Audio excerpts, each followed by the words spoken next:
Hello, good evening, नमस्ते, सत श्री अकाल, राधे राधे। मैं पूजा स्वागत करती हूँ आपका आपके अपने शो क्राइम दस्तक में। उम्मीद करती हूँ आप सब अच्छे होंगे। ईर्ष्या, द्वेष, जलन, ये कुछ ऐसी चीज़ें हैं जो इंसान को कभी आगे नहीं बढ़ने देते हैं। और कोई दूसरा आदमी अगर आगे बढ़ जाता है तो कई ऐसे लोग होते हैं जो उनकी तरक्की से हमेशा जलते रहते हैं।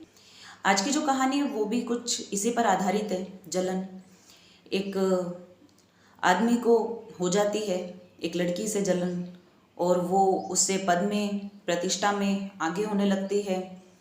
तो जब वो अपना कोई प्रेम प्रस्ताव उस लड़की को देता है तो वो उसे ठुकरा देती है और वो द्वेष में आके, जलन में आके उसकी हत्या करवाने के लिए उतारू हो जाता है।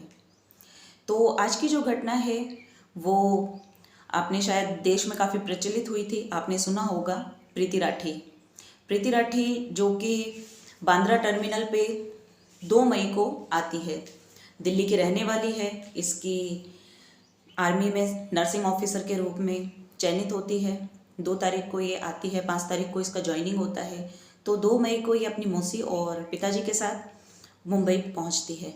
मुंबई के बांद्रा टर्मिनस पे जैसे ही पहुंचती है, सुबह करीब 9-10 बजे की बात होती है, जैसे ये उतरती है और स्टेशन से आगे की तरफ बढ़ने लगती है, पीछे एक आदमी कैप लगाया हुआ और फेस को ढका हुआ, चेहरे को ढका हुआ रुमाल से आके और इसके ऊपर एसिड फेंक देता है, तेजाब। उसी टाइम वो चिल्लाती है, चीखती है। किसी को कुछ समझ आए उससे पहले ही वो आदमी वहाँ से फरार हो जाता है और जल्दी में प्रीति को हॉस्पिटल भेजा जाता है, हॉस्पिटलाइज किया जाता है। माँ और मौसी उसके काफ़ी परेशान हो जाते हैं। डॉक्टर की निगरानी में उसके ट्रीटमेंट चलता है, पुलिस आती है, केस दर्ज होता है।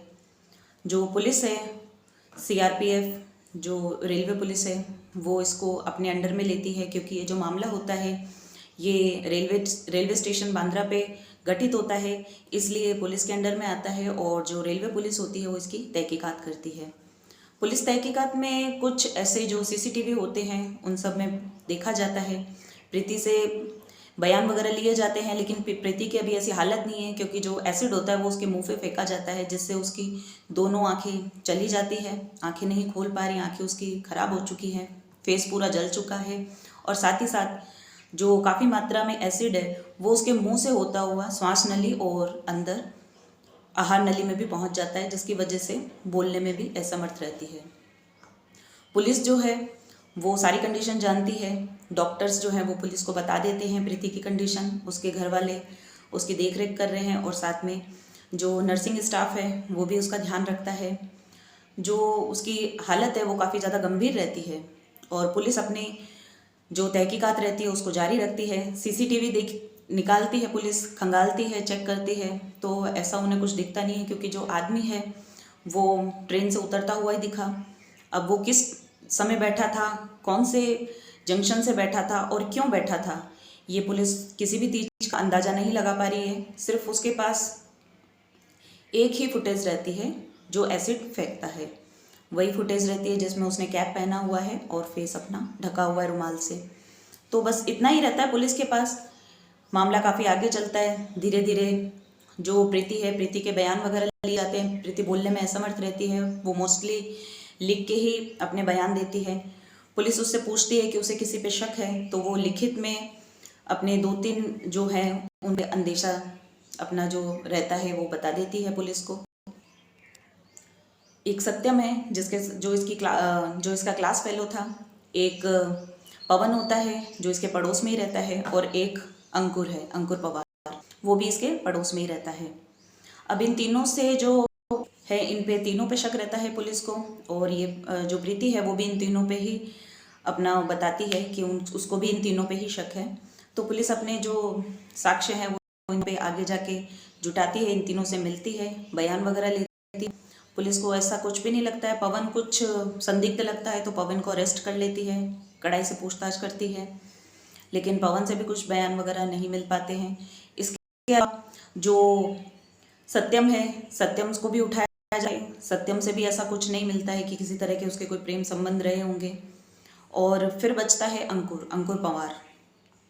अंकुर पवार को भी पहले जब उठाया जाता है उससे किसी तरह की ज़्यादा पूछताछ नहीं की जाती है।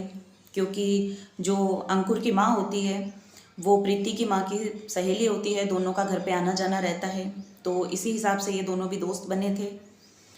बीच में उसके घर वाले, जो प्रीति के घर वाले हैं, वो पुलिस को बताते हैं कि अंकुर के बारे में प्रीति ने बताया था कि अंकुर ने उसे प्रपोज किया था शादी के लिए।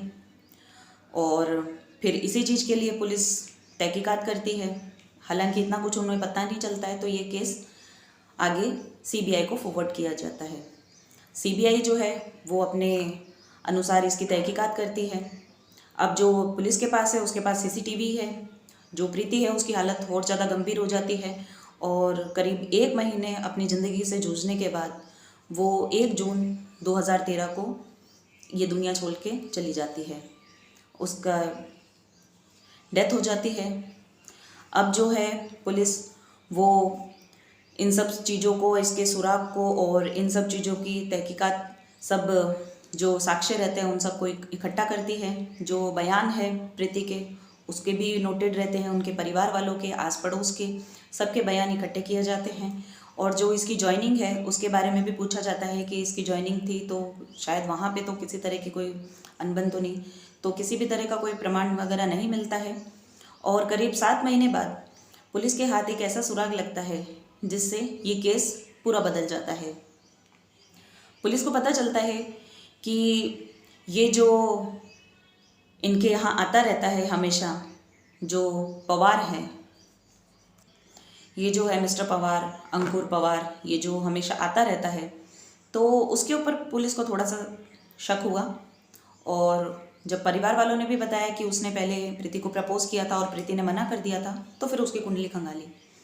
तो पता चला कि जो अंकुर है, अंकुर से जब कड़ाई से सख्ताई से पूछताछ की गई तो अंकुर ने बताया कि जो प्रीति की माँ है और अंकुर की माँ है, दोनों अच्छी सहेलियाँ हैं, काफ़ी समय से एक दूसरे को जानती है।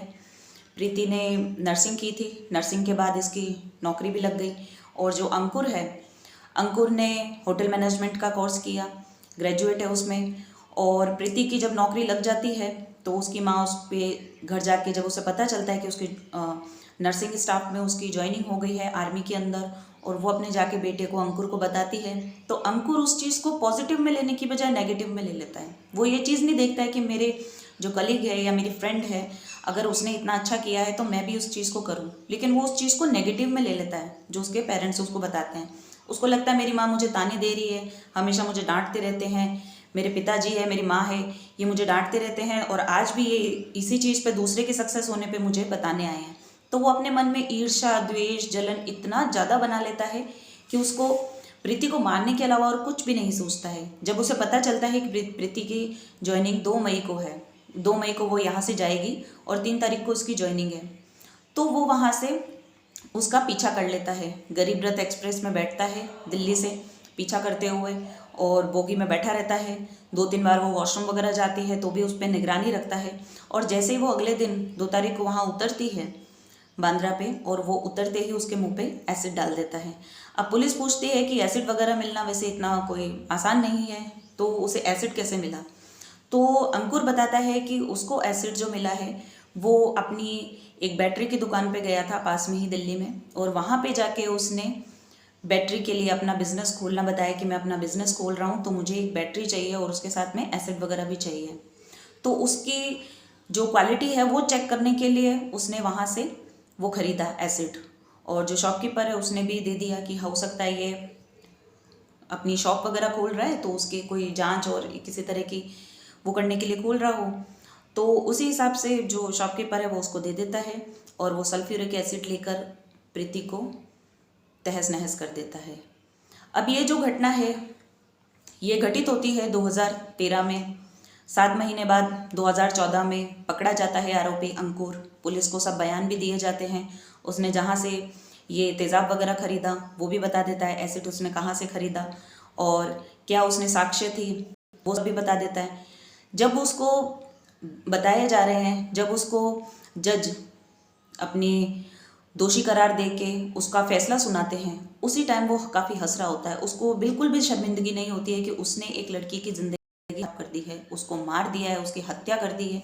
उसके चेहरे पे ऐसी कोई शिकन नज़र नहीं आती है और वहाँ पे बैठा बैठा हंस रहा होता है। जब वो वहाँ से निकलता है कोर्ट रूम से, तो वहाँ भी जाके अपने वी ट्रायंगल वगैरह बना के और वी विक्ट्रीज वगैरह के लोगों को इम्प्रेस करता है। काफ़ी खुश होता है कि उसने बहुत जैसे काम किया है। पहले जब प्रीति ने उसको प्रपोज किया था, प्रीति को प्रपोज किया था इसने, तो प्रीति ने मना कर दिया था और उसको कहा था कि तुम अपने कैरियर ध्यान दो। तो प्रीति से भी वो काफ़ी चिढ़ा हुआ था, इसलिए शायद उसको कभी शर्मिंदगी या ऐसा कुछ महसूस नहीं हुआ, और उसके घर वाले भी उसे कहते रहते थे। तो उसने इन सब चीज़ों को अपने दिल में घर करके और ये सारा कांड किया। आगे जो 2016 में जब बॉम्बे कोर्ट का फैसला आता है, तो बॉम्बे जो सत्र कोर्ट है उसके अंदर इसे फांसी की सज़ा दी जाती है, लेकिन 2019 में इस सज़ा को रद्द करके और ताउम्र उम्र कैद की सज़ा में तब्दील कर दिया जाता है। अब जो प्रीति है, उसके माँ बाप को जब पहले पता चलता है कि फांसी की सज़ा दी गई है, तो वो काफ़ी खुश होते हैं, लेकिन जब उसके 3 साल बाद यानी 2019 में इसी सज़ा को बॉम्बे कोर्ट जब तब्दील कर देता है और इसकी जो उम्र जो सज़ा है वो फांसी से हटा के उम्र कैद कर देता है, तो उसके घर वाले काफ़ी क्रोश होते हैं, दुखी होते हैं। लेकिन अब उनकी बेटी उनके पास नहीं है, वो अपनी जान खो चुकी है, तो वो कुछ नहीं कर पाते। हालांकि ये फैसला मुझे भी अच्छा नहीं लगा और उम्मीद करती हूँ शायद हमारे देश में किसी को भी नहीं अच्छा लगा होगा। तो ये फैसले के बारे में आप क्या कहना चाहेंगे? मैं आपसे आपकी राय पूछना चाहती हूँ। क्या बॉम्बे हाई कोर्ट ने सही किया? जो प्रीति के साथ हुआ ऐसा किसी के साथ ना हो, उसके लिए कुछ ऐसे सख्त कानून बनाने चाहिए ताकि जो अपराधी है ऐसी चीज़ों को करने से कतराए। लेकिन बॉम्बे हाई कोर्ट ने जब इस फैसले की सुनवाई की और फांसी की सज़ा को उम्र कैद में बदल दिया, तो इससे कई लोगों में आक्रोश भी हुआ, कई लोगों को कोर्ट के प्रति गुस्सा भी आया।